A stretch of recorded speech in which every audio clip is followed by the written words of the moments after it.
Welcome to the Deep Dive. Today, we're going way back, diving into the Hudson's Bay Company. 353 years of history. It's quite the span, isn't it?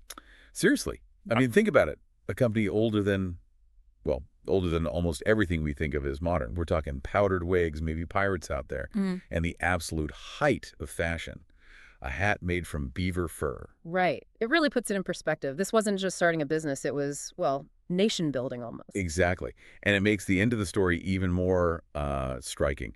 Despite all that history, all that influence, HBC filed for bankruptcy in 2025. Gone.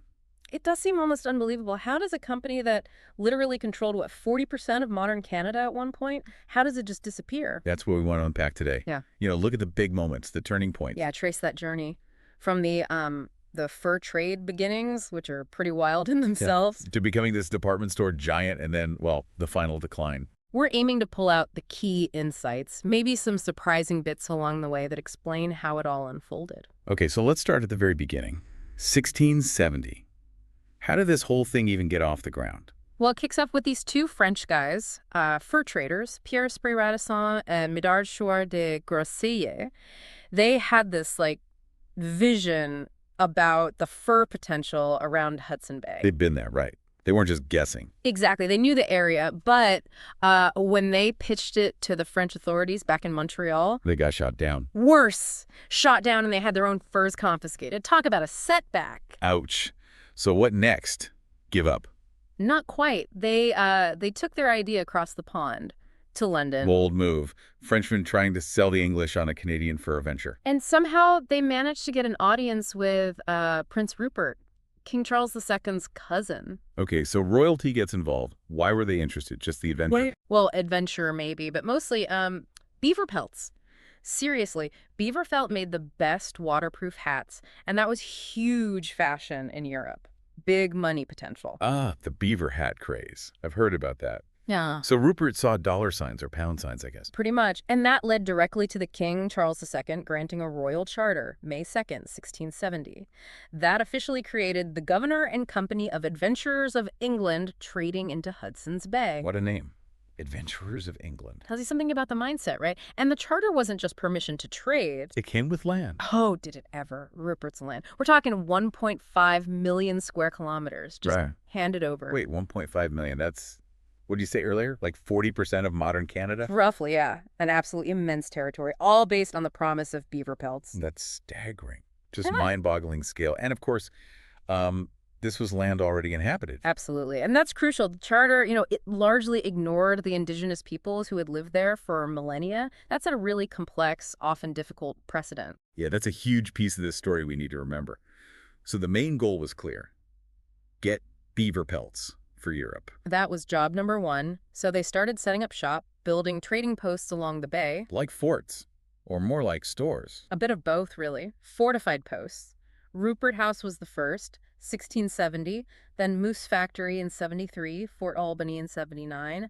These were the footholds. And how did the trade actually work? They just showed up and bought furs? It was an exchange system. Yeah. The HBC offered European goods, things like guns, metal tools, wool blankets, tobacco. Okay. In return for pelts brought in by indigenous trappers. So the company totally relied on indigenous expertise for the actual trapping. Completely. Their knowledge of the land, the animals, trapping techniques was essential. But the terms of trade weren't always, let's say, equitable. How so? Well, the company set the value for both the goods and the furs, and there's evidence suggesting this sometimes led to indigenous trappers falling into debt with the company. A kind of trap, really.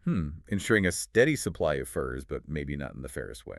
It's definitely one of the more problematic aspects looking back, but the scale was just enormous.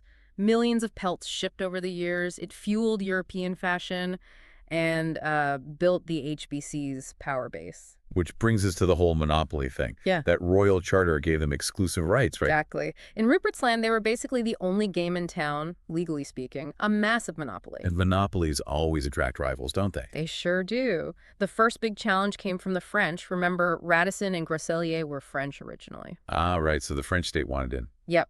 There were decades of conflict, raids, capturing each other's posts, back and forth from the 1670s up until 1713. What happened in 1713? The Treaty of Utrecht. sort of settled things down for a bit, restored the HBC's posts, but the peace didn't last forever. Enter the Northwest Company. Bingo.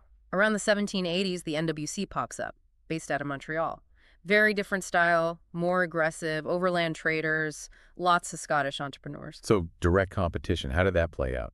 Intensely. The NWC pushed deep into the interior, places the HBC hadn't really reached from their bay posts. They competed fiercely for furs, territories, trappers. And it got nasty. Extremely nasty. Culminating in 1816 with the Seven Oaks Massacre near modern-day Winnipeg. A violent clash, people died. It was basically a trade war turning bloody. Wow. So what stopped it? The British government finally had enough. They basically forced the two companies to merge in 1821. Forced. Pretty much mandated it. And the merged company kept the Hudson Bay Company name, but absorbed all the NWC operations and territory. So the HBC actually got even bigger. Massively bigger. Now it's stretched from the Atlantic coast all the way to the Pacific. Unbelievable reach. And this is when Governor George Simpson comes in. Yes, Simpson took over right after the merger, 1821, and ran things until 1856. This was really the peak of the HBC's power and influence. He was a dominant figure. And they weren't just treating furs by this point, were they? You mentioned Fort Vancouver. Right. Fort Vancouver out on the Pacific Northwest coast became a huge hub. And the company was doing more than just trade. It was acting almost like a government in these vast remote areas. How so? Like making laws? Pretty much. Administering justice, settling disputes, providing some basic services like healthcare. They actually distributed smallpox vaccines, which was pretty significant. And they even had their own currency, the made beaver, basically a unit of value tied to a prime beaver pelt. And brass tokens, too. A company acting like a state. That's wild. And this expansion pushed them south, too, right? Into Oregon. Yeah, into the Oregon country in the 1820s.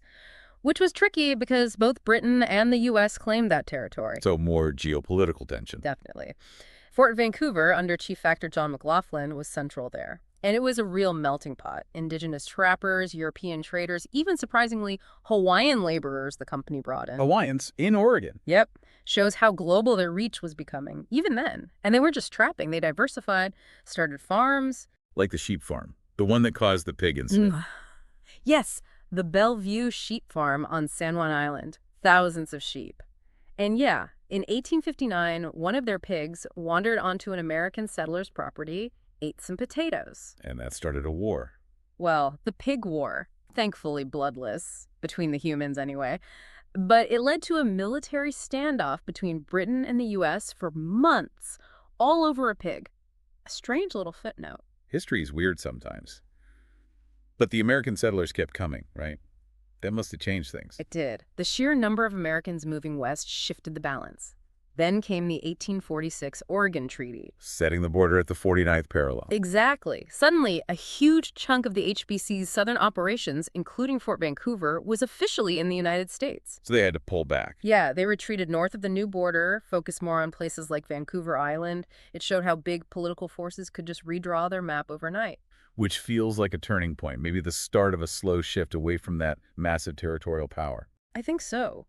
And the next big shift wasn't far off, Canada itself becoming a country. Right, the Dominion of Canada in 1867. That must have fundamentally changed the HBC's role. Absolutely. Once there was an actual Canadian government, the HBC's quasi-governmental functions just faded away.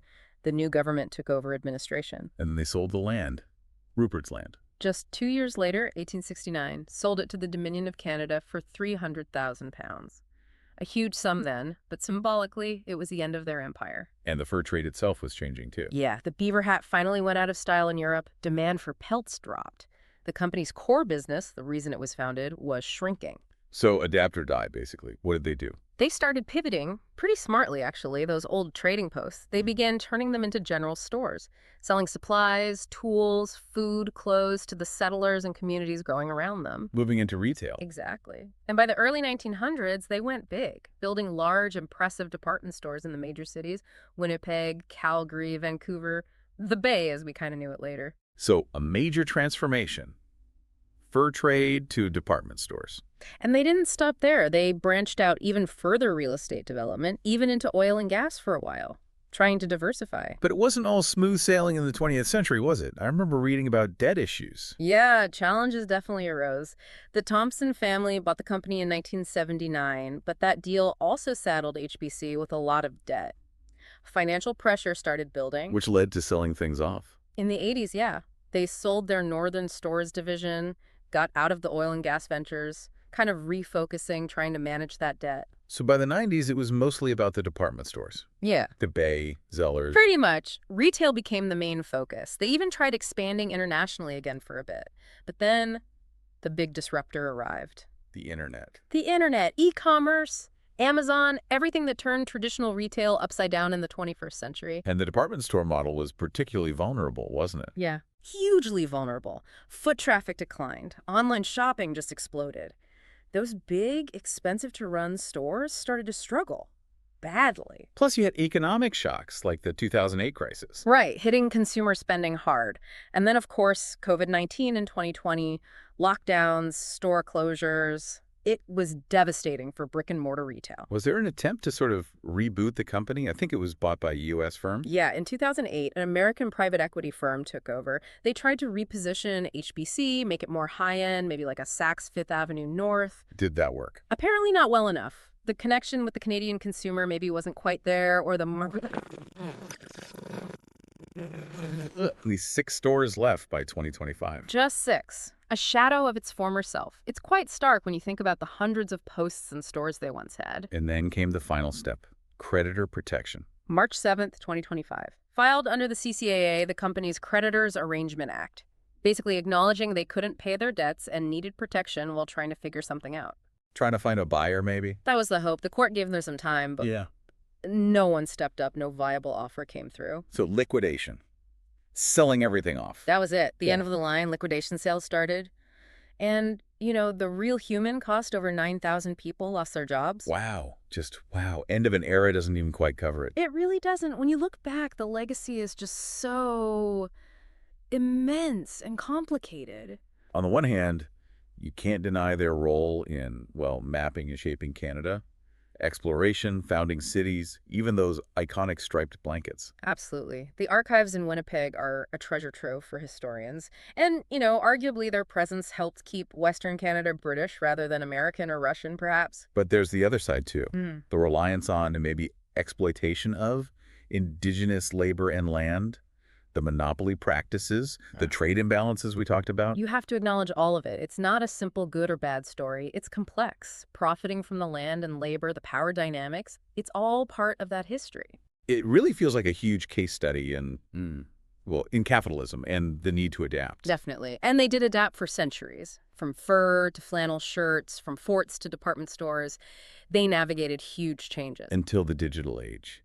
That was the change they couldn't quite conquer. It seems so. It really hammers home that no company, no matter how old or powerful, is immune to disruption. So key lessons. No empire lasts forever. Pretty much. Don't get too comfortable. Don't cling to outdated models when the world changes around you.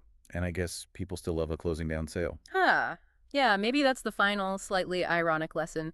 The enduring appeal of a bargain. So recapping this incredible 353-year saga, it's just mind-blowing. The scale, the transformations, the impact, and then the end. It really is. A truly mixed legacy full of contributions and controversies. And seeing a company that was once almost synonymous with Canada just liquidate, it feels significant. It really does.